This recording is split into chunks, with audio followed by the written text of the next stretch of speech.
Mic check, mic check. 1, 2, 1, 2. For the mults, line level mult. 1, 2. Check test. 1, 2. 1, 2, 1, 2, 1, 2. Give me a thumbs up when you're good. Check test. 1, 2, 1, 2, 1, 2. Check. 1, 2, 1, 2. This is sound test. 1, 2, 1, 2, 1, 2. I think I've got one thumbs up. 1, 2. I wish I had more material to read here. You guys look great. It's been a long day. I'm looking out on a group of press. You're good? Oh, good. And then we've got one other camera. Check test. 1, 2. 1, 2. Check test. 1, 2. I think that's a thumbs up. 1, 2. Check. Mult. 1, 2. Go ahead.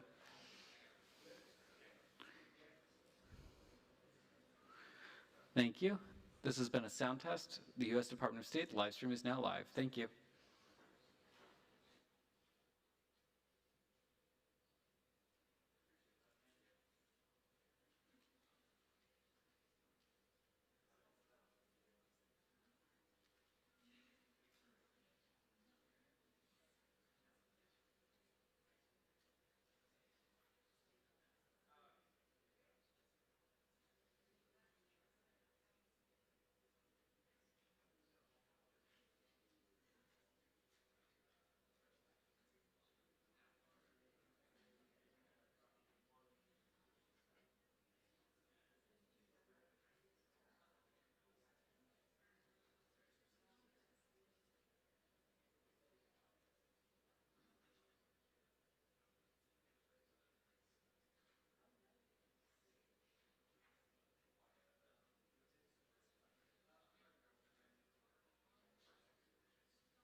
Thank you all for joining us this afternoon for our closing press conference on the second Ministerial to Advance Religious Freedom.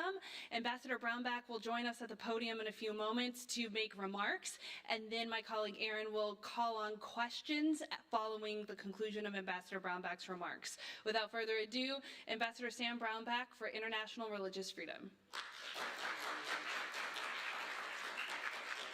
Thanks, Malika. I want to start off by thanking all the State Department employees, the unsung people that got this done.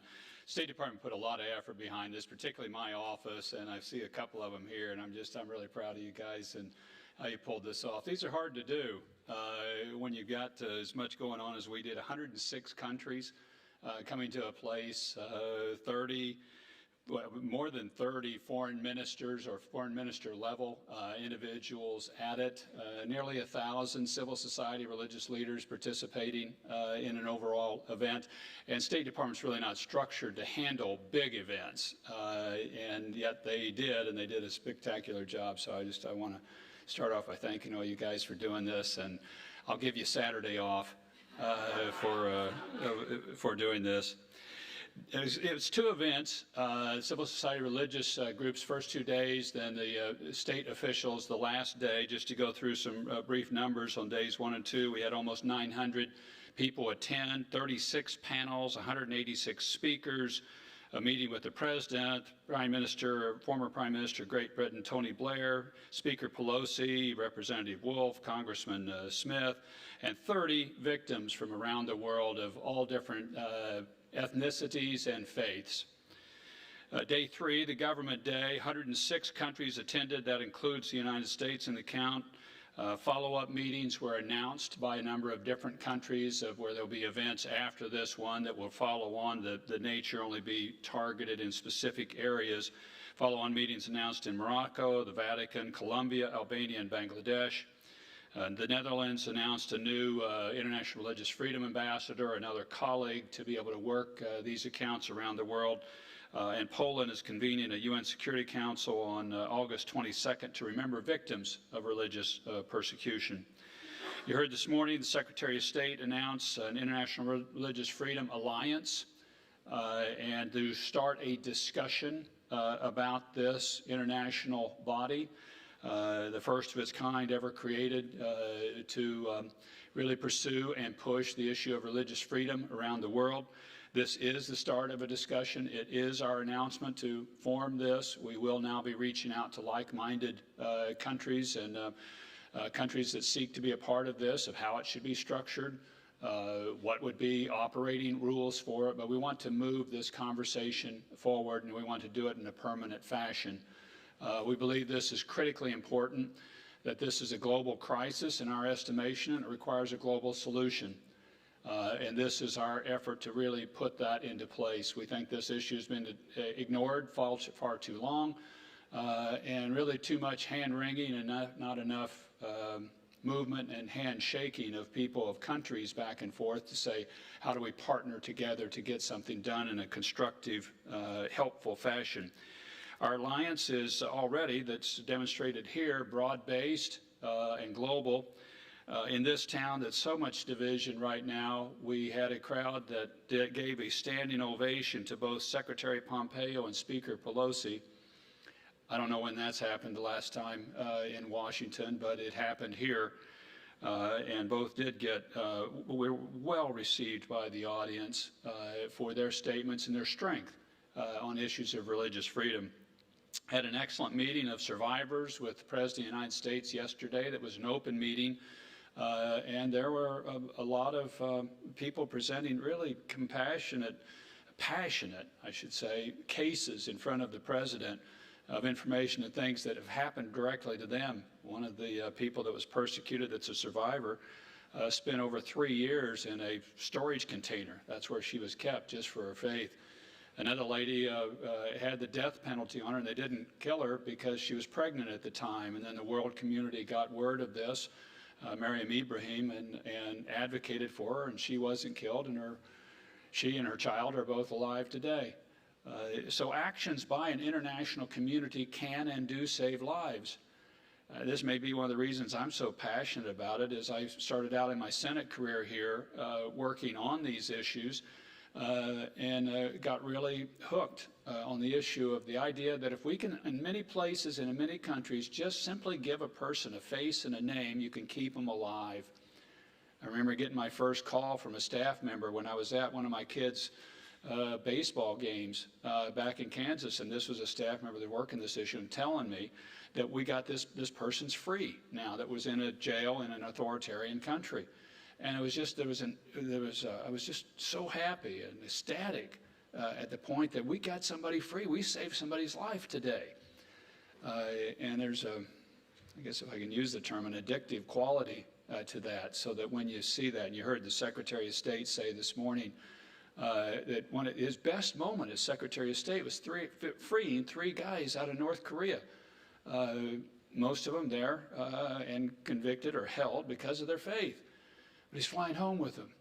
And they give him a verse from Psalms in there. And these are guys that had experienced persecution firsthand, and yet their faith stood, and you're able to bust them out. It's an amazing thing to be around the people that have been persecuted. And to hear these stories of triumph of faith, it's an amazing thing. If faith will never be subdued by government of man. Kingdom of God, others would put it, will never be subdued by the government of man. It can be held back. It can be, people can be harmed. They can be hurt, and they are often these circumstances, but it'll never be subdued. Faith will win. And that's why I call on all governments to just simply stand by your own constitutions, or simply stand by the UN Declaration of Human Rights and let your people be free. You'll be better off. It'll have far less problems for you. Your country will grow, will prosper. You'll have less terrorism taking place. There's many reasons to do this, and yet governments still persecute. So we have a task ahead of us. We have a global alliance coming together. We have a grassroots movement, I believe, has been ignited, and that I think you're going to see a lot more action out of in the following days. We're committed to it. I'm very pleased of how this has gone, and the comments that we're getting both from government officials and from civil society and religious leaders.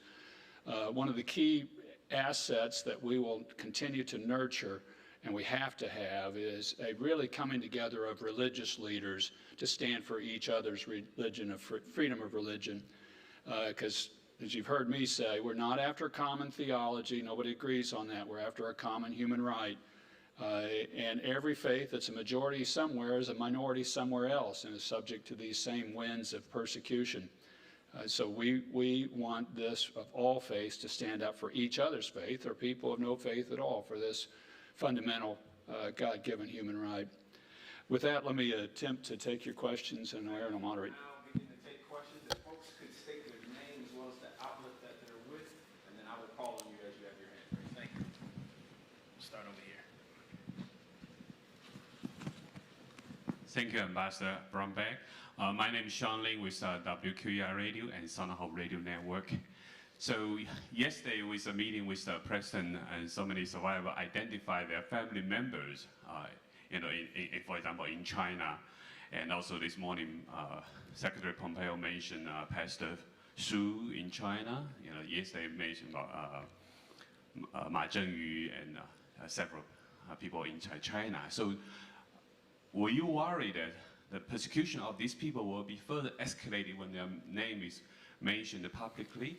And will there be any actual rescue efforts following these meetings, and any way to really, like another case of rescuing North Korean prisoners? We talk about this a lot in the office, and we talk with a lot of people about it in our office, whether they want to go public with this or not, because we recognize the difficulty that can put they, or maybe even more specifically, their family members in. And we have seen, in some cases, family members beaten because another family member stood up for them. And that's why these people are so brave. But many of them that are persecuted for the faith, they know this potential price. And in some cases, they've already paid that price. But they will not be silenced. And they know they're speaking for a much broader community that's out there, and that if they don't stand up, who will? And that's why we honor them so much for their courage, because this isn't a free shot.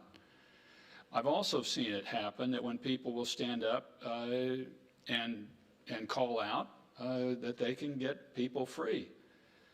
So we are concerned about what happens to them afterwards, and we give them that possibility of reprisals that can happen. We're going to continue to work for their freedom. I would not speculate anything about rescue efforts. I can say to you that our government officials, when they meet with other government officials of other nations, will continue to raise these cases of people that are held for their faith, for undue and specious reasons that they're held for their faith. We will continue to raise those cases actively with other foreign governments that are holding these individuals. And there may be further actions that were taken, such as in the case of Andrew Brunson, where the Turkish officials wouldn't release him, and the president put tariffs on steel and aluminum exports from Turkey into the United States. First time that's ever been done to a NATO ally. But we kept asking, they kept denying. I'm like, okay, we're going to have to take more aggressive actions, and the president did. And we may do that in some of these other cases. I can't speak for the president on that, but it's just let them go. Just let them be free. They're just peaceful adherents to their faith. Just let them be free.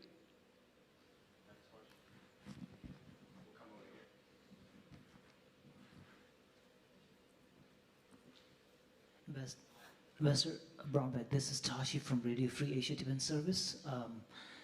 First of all, I would like to tell you about the story that happened yesterday at the White House among the survivors, and the Tibetan delegation appealed to the President Trump about the Tibetans' hope and their concern about His Holiness visiting back to Tibet.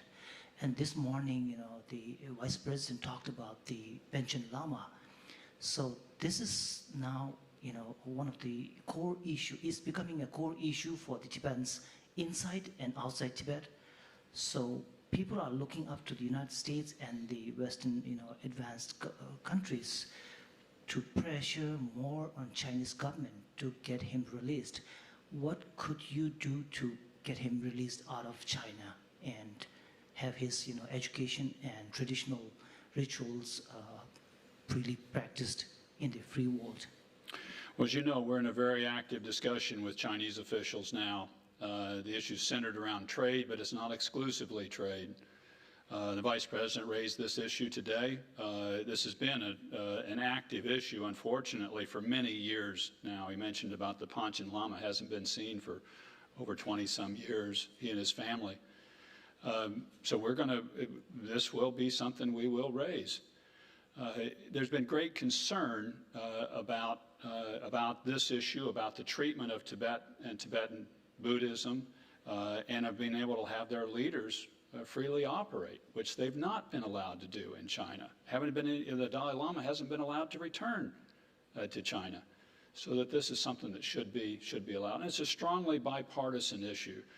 This is the first area I started working with Speaker Pelosi on, was the treatment of the Dalai Lama and what was going on to Tibetan Buddhists. That's how she and I started working together, and so she's very interested and focused on this, and of what the party secretary then in Tibet, who has been moved to Xinjiang, Chen Quanguo, has done, of creating this ultra-police state, first in Tibet and then replicating and substantially increasing it in Xinjiang.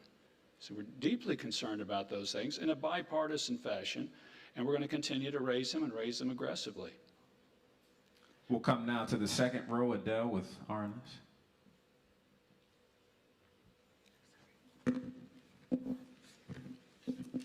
Hello, Ambassador. I was wondering about a little more detail on what Vice President Pence mentioned. He mentioned 435 grants from the International Religious Freedom Fund to people persecuted for their religious beliefs. Can you say how much of the $5 million that he said has been pledged for the fund was spent on those grants? I don't have that detail, but Malika, if we can get that to her on that level, be happy to do it. We did offer it to a number of people. As I think I mentioned it to you in the office the other day after the Sri Lankan bombings, Easter bombings that took place. And our hope is, as you heard the Vice President's plea put forward, that we've raised $5 million. We'd like to raise a lot more than that. We would like to be in a position where we didn't need a fund like this, but we're not there now. And there's just a lot of people being killed in a number of different places of the world. And so we're hopeful out of that plea and our push, we'll get more resources into it to be able to help people that are persecuted for their faith or their family survivors around the world. Okay, next question right here. Hello, Ambassador. I'm Jeremy Weber with CT. Two questions. First one, on Monday you said you felt like a kid at Christmas. And, just curious, how good was Christmas this year? Christmas was awesome.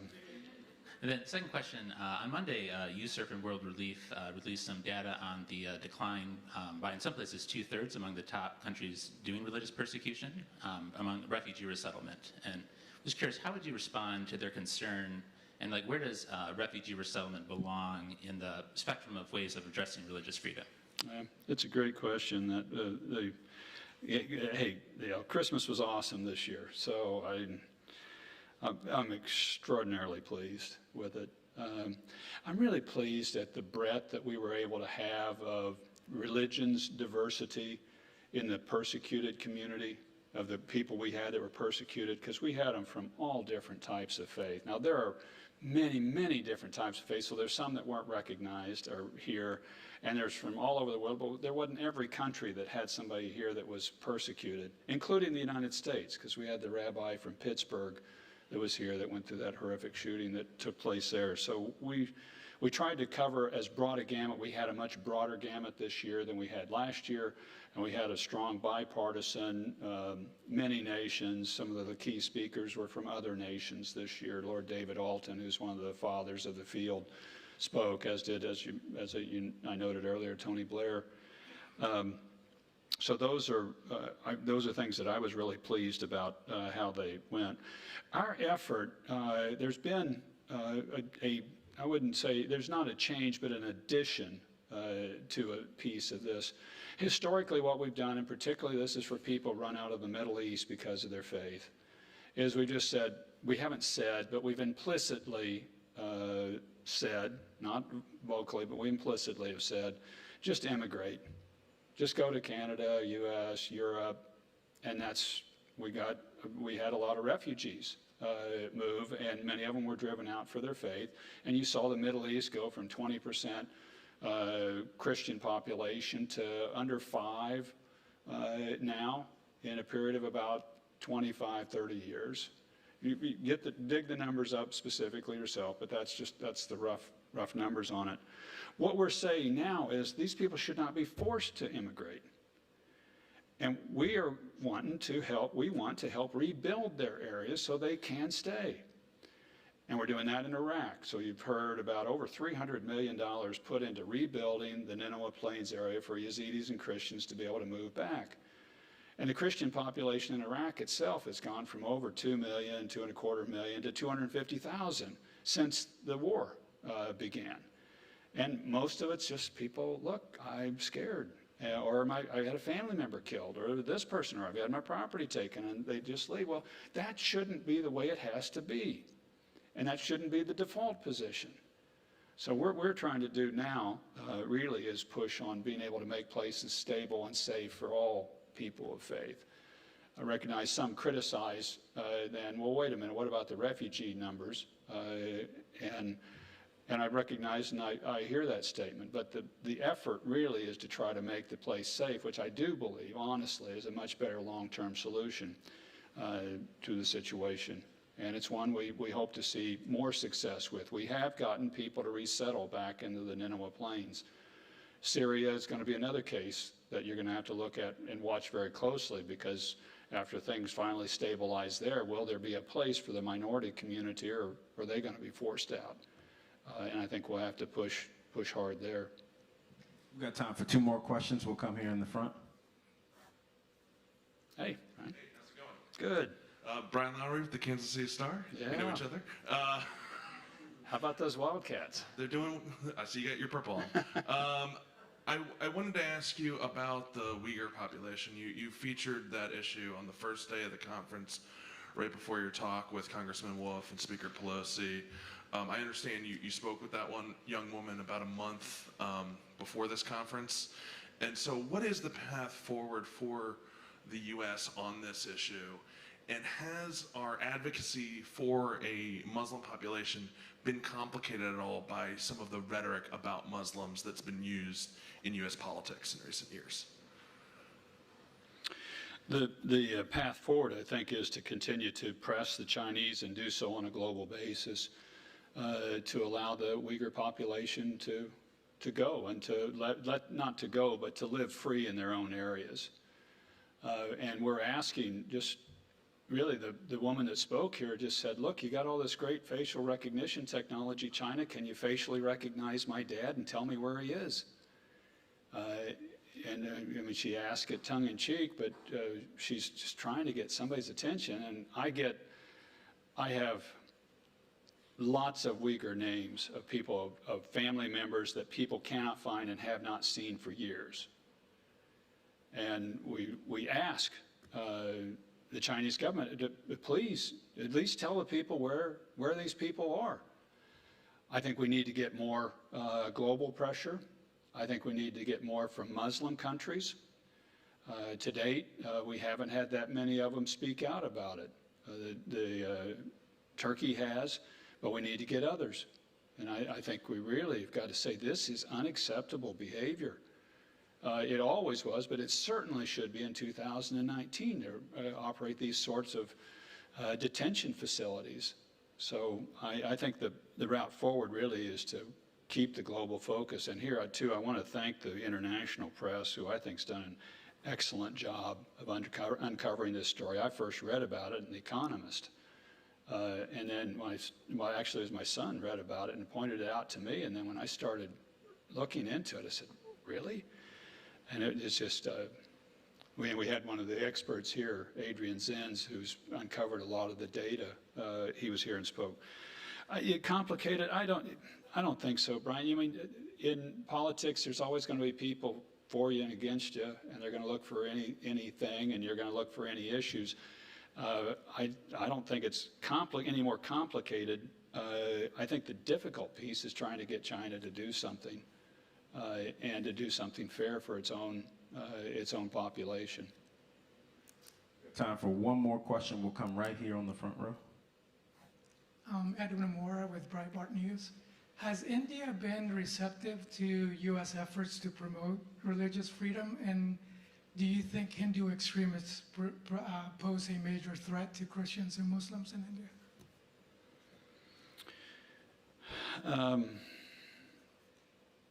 What was the first piece of that question again? India's what now? Have they been receptive to the U.S. efforts to promote religious freedom? I've met several times with the Indian ambassador. Knox Thames from our office went there recently within the last 9 months. It's been difficult. There's a lot of communal violence that's been taking place there. I get regular reports out of India of violence towards their violence to religious minorities, particularly Christians and Muslims. It's in our religious freedom report, and the secretary went to India, oh gosh, it wasn't a week after we issued that report, and the Indian government wasn't happy about our international religious freedom report, and they said, well, then stop these things from happening. Here's the largest democracy in the world, in India, and not near enough of these cases have been brought to justice. I heard one of the ADF lawyers in India say this morning to the vice president, she has documented over 90 cases of violence and only 18 cases brought against people. I know in my home state of Kansas, we had a case where a Hindu man was shot in a bar in a suburb of Kansas City. A horrible thing. And he was shot and killed, and another guy was shot, and a local stepped in and stopped the gunman. But what I forcefully stood on that, I mean, against that, and I said that we condemn this violence. We are going to prosecute this individual that did the shooting to the full extent of the law. We're going to try to do what we can to provide support to the family. I met with the gentleman's deceased wife, it was a terrible thing that happened. But these things, when they happen, it does matter how the government responds. And you need to respond aggressively and saying, we will not tolerate this, and we are going to prosecute this to the full extent of the law. And that's much more what we want to see the Indian government do in these cases, and they should do it. So if they're not happy with our report, which they're not, then I think they really need to step up and do more in this area. And India is it's the fountain of a number of religions. So the idea of tolerance should be really throughout. And I'm not going to make any comment really about the nature on Hindu extremism there. I'm really focused on asking the government to step up and to be more clear-headed and focused and specific to say they are going to defend their religious minorities. I want to thank all of you for being here and for covering this conference. We had, I think, 300 groups press credentialed and had a lot more interest this year. And then watch as we move some of these topics on forward, both in the grassroots and at the governmental level. We hope to announce and show a lot of progress this year. Thank you very much. Thank you. That concludes our press conference for this afternoon.